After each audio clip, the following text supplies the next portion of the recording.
We're subtracting fractions here, and let me show you one way to do it. Let's write them as improper fractions. We can do that by doing 5 times 3 is 15. 5 is 15 thirds. Add the 1, so it's going to be 16 thirds. And then do similar with 2 and 6 over 7. 2 times 7 is 14. Add the 6, 20 over 7.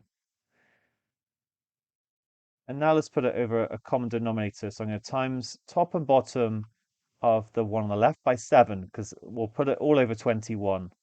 And you can even write that in. You can do 7 times 3 and 3 times 7. But to make it work, you then have to do 16 times 7. So actually, that's 70 plus 42. It's going to be 112. Of course, use your calculator. And then 3 times 20 is 60. And I'm subtracting these. Sometimes, actually, let me write the next line down. We could then write it like this. Sometimes people learn to kind of do that times that, that times that, and that times that. That also works, but I'm trying to explain like why it works. This gives us 52 over 21, which is, for 42 divided by 21 is going to be 2. Then we'll be left with 10. So we can just write down from here that it's 2 and 10 over 21, and we're done.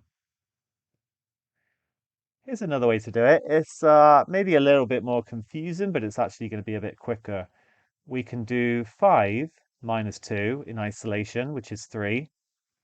And then we can do a third minus 6 over 7.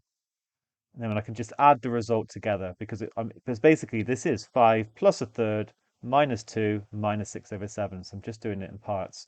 And this is much easier fraction to deal with because it can be 7 over 21 minus 18 over 21. The downside is I get a negative. I get minus 11 over 21 here. And so my answer to 5 and a third minus 2 and 6 over 7 is going to be 3 minus 11 over 21.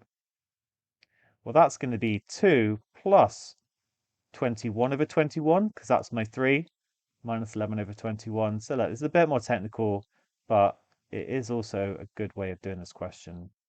Well, you may like it, you may not.